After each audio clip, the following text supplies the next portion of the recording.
September 16, 2025. No press conference, no official statement, no explanation. On that day, Saudi Arabia's public investment fund, the nearly $1 trillion sovereign wealth fund that bankrolls the kingdom's most ambitious projects, quietly suspended all construction work on the line. The world's most expensive megaproject simply stopped. No fanfare, no acknowledgement, just silence. Workers who had been drilling foundations into the desert the day before were told to put down their tools. Cranes that had been operating around the clock went still.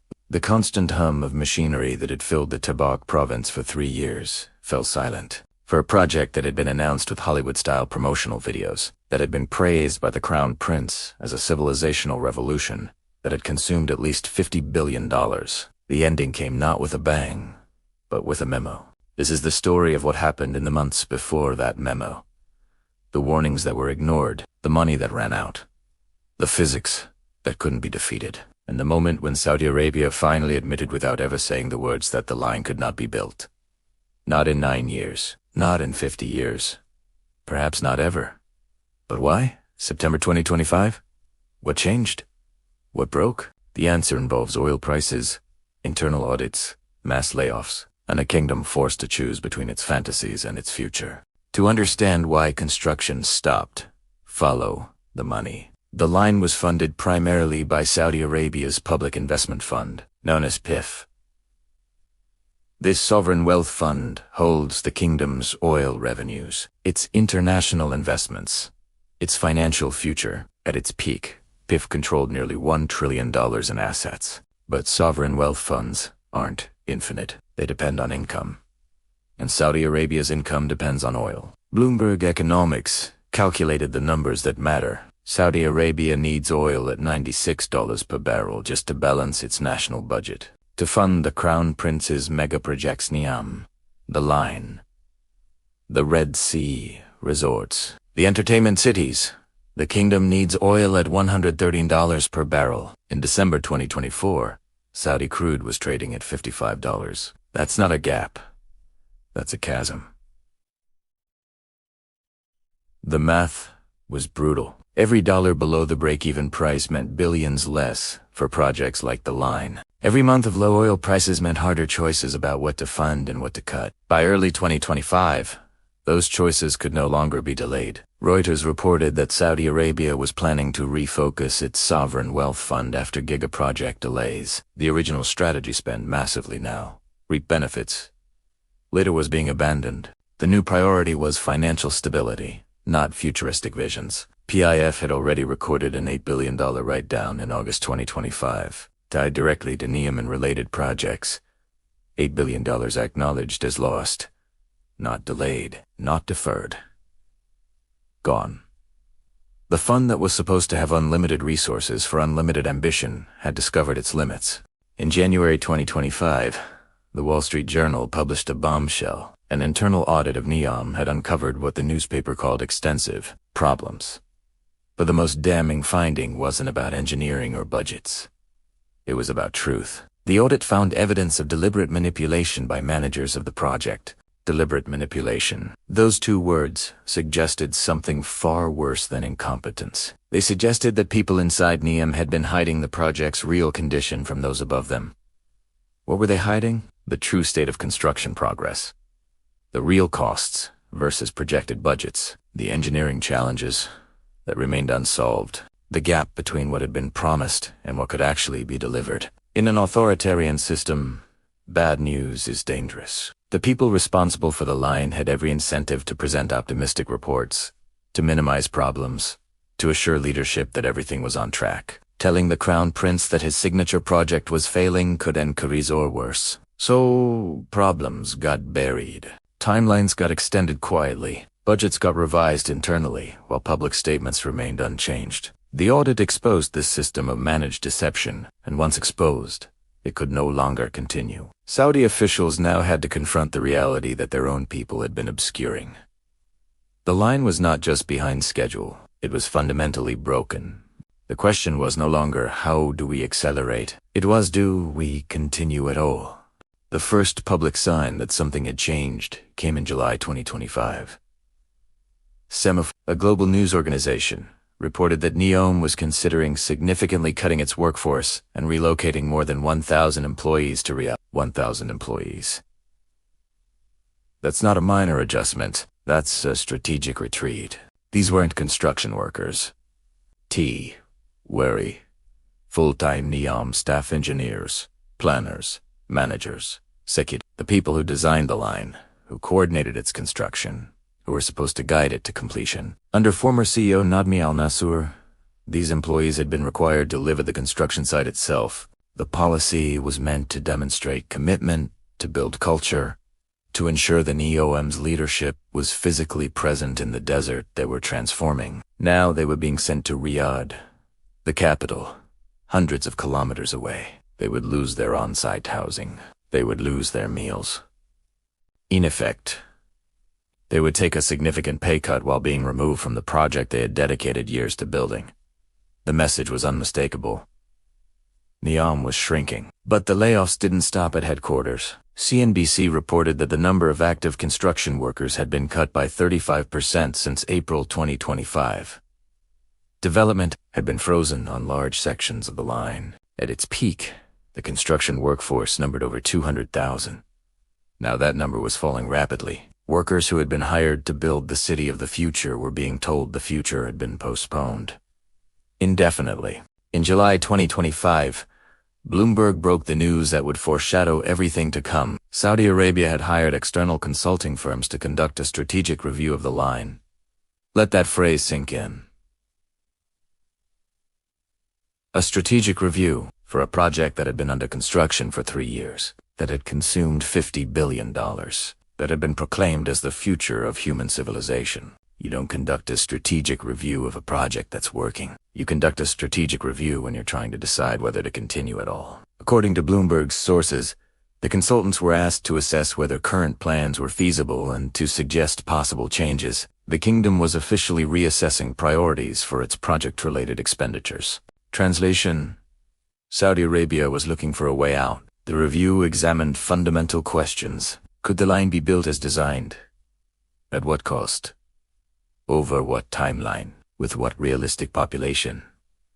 The answers, apparently, were not encouraging. NEOM responded to Bloomberg's reporting with careful language. The line remains a strategic priority, the company said, but it acknowledged the project would be a multi-generational development of unprecedented scale and complexity.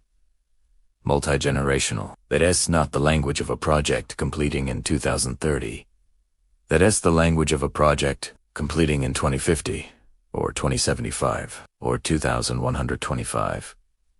In January 2025, NEOM Deputy CEO Rayan Fayez had already used an even more striking phrase. The line might require a 100-year time frame to construct and populate. 100 years. The project announced in 2021 for completion in 2030 was now being described in terms of a century. The strategic review was simply confirming what insiders had known for months. The line, as originally envisioned, was never going to be built. The line wasn't the only project in trouble. Across Saudi Arabia's portfolio of megaprojects, delays and cost overruns were mounting. The kingdom had committed to building an entirely new economy, new cities, new resorts, new entertainment destinations, new sports facilities all simultaneously, and all of it was falling behind. Trajina, the desert ski resort meant to host the 2029 Asian Winter Games, was facing delays so severe that Saudi officials began considering whether to postpone the games until 2033. A ski resort in the desert, behind schedule. The symbolism was hard to miss. The Red Sea project, meant to create a luxury tourism destination, was being scaled back. Amala, another resort development, faced similar challenges. Qiddiya, the entertainment city near Riyadh, had timelines extended. The pattern was consistent. Announce ambitious targets. Discover they were unrealistic. Quietly scale back while maintaining public optimism. But scaling back requires money too. Even reduced projects need funding. And with oil prices low and the sovereign wealth fund under pressure, choices had to be made. Reuters reported that PIF was planning to refocus after gigaproject delays. The fund's 5-year investment strategy was ending in 2025, and a new strategy would need to detail updated priorities. Those updated priorities would not include building 170 kilometers of mirrored city in the desert. When you can't fund everything, you fund what matters most. And despite all the promotional videos, despite the Crown Prince's personal investment in the vision, the line was no longer what mattered most. Survival mattered most. Stability mattered most. And the line was threatening both. Through all the financial turmoil, one reality remained constant. The engineering problems had never been solved. The line was designed as 2 parallel 500-meter mirrored walls running 170 kilometers through the desert. The thermal challenges alone were immense. Glass walls reflecting heat into a narrow canyon. Desert temperatures exceeding 50 degrees Celsius. No proven solution for climate control at that scale. The foundation challenges were equally daunting. The planned route crossed coastal areas, rocky desert, and mountainous terrain, each requiring different engineering approaches. Soil conditions varied dramatically. What worked in one location failed in another. Wind loads at 500 meters presented another problem. At 8, wind speeds routinely exceeded safe operational limits for construction equipment and maintenance systems. The mirrored facade would require constant cleaning in a dusty desert environment, but the platforms needed for cleaning could operate safely in the wind conditions they would face. And the structural engineering for a 500-meter continuous wall stretching 170 kilometers. Unprecedented. No building code existed for such a structure because no one had ever attempted anything like it. These weren't problems that money could solve. These were problems that physics imposed, and physics doesn't negotiate with crown princes. Financial Times reported that engineers working on the line had known from early stages that the project faced fundamental feasibility questions. But the system didn't allow those questions to rise to the... No one wanted to be the person who told the crown prince his vision was impossible, one consultant said. So the warnings stayed buried. The problems stayed unsolved, and billions continued to pour into foundations for structures that engineers doubted could ever be built, until September 2025, when reality finally won. September 16th, 2025. The memo went out. The construction stopped. The machinery fell silent. What did the workers see that day? Thousands of foundation piles, some of the largest ever constructed, standing in the sand-like concrete forests. Excavation trenches stretching across kilometers of desert, already beginning to fill with wind-blown sand. Cranes and drilling rigs positioned for work that would never come. Support facilities built for hundreds of thousands of workers now serving a fraction of that number. $50 billion of infrastructure with nothing built above ground level. Some sections had been more advanced than others. The 2.4-kilometer stretch near the planned World Cup stadium had received priority, but even there, vertical construction had barely begun. The mirrored walls that were supposed to define the line existed only in render. Workers were given instructions. Some were reassigned to other NEOM projects, Trojena Oxagon, Sindala. Others were released entirely. The army of 200,000 that had transformed the desert was now dispersing. For those who had believed in the vision, who had moved their families to Saudi Arabia, who had dedicated years to building the Impossibutha suspension, was devastating. Anonymous interviews revealed a workforce in shock. Everyone knew the project was in trouble. One engineer told journalists, "But we kept thinking they'd find a way. They always find a way," until they didn't. The official position remained that the line was merely paused for strategic review, that construction would resume once plans were refined, that the vision remained intact. But the workers knew better. You don't send 1,000 employees to Riyadh for a temporary pause. You don't cut your construction workforce by 35% for a brief reassessment. You don't hire external consultants to question feasibility if you're planning to continue as before. The line hadn't been paused. It had been stopped. As of late 2025, the line exists in a strange limbo. Officially, it remains a strategic priority. Officially, the first phase will be completed by 2030 for a 2.4-kilometer segment with 80,000 homes in a World Cup stadium. Officially, the full 170 kilometers will eventually be built, though no timeline is provided. Unofficially, everyone knows the truth. The foundations in the sand will likely remain there for decades. The excavation trenches will slowly fill. The equipment will be sold or scrapped. and the $50 billion already spent will join history's long list of ambitious failures. What killed the line? Oil prices that couldn't sustain the spending, an audit that exposed internal deception, layoffs that gutted the workforce, a strategic review that questioned everything, engineering challenges that physics wouldn't allow to be solved, and an authoritarian system that couldn't process bad news until the bad news became undeniable. But perhaps what killed the line was something simpler. Hubris. The belief that money and will could overcome any obstacle. The conviction that announcing a vision was the same as achieving it. The fantasy that a city for 9 million people could be designed from above, built in a decade, and operated by algorithms as if human civilization were a software problem to be optimized. Cities don't work that way. They never have.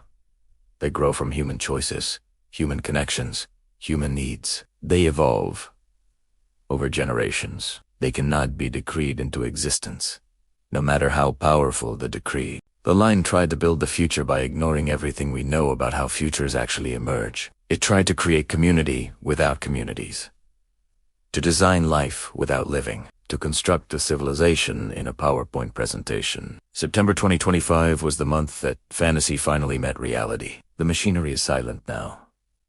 The desert wind blows through the construction site. The mirrored walls that were supposed to stretch to the horizon exist only in promotional videos that feel more dated with each passing month. And somewhere in Riyadh, planners are quietly working on what comes next. A smaller vision, a more realistic timeline. A project that might actually be built, but they won't call it the line.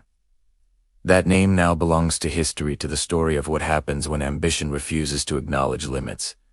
170 kilometers of dream, 2.4 kilometers of reality. And a September day when the machines stopped, the workers went home, and the most expensive construction project in human history admitted, without ever saying the words, that some visions are too big to build.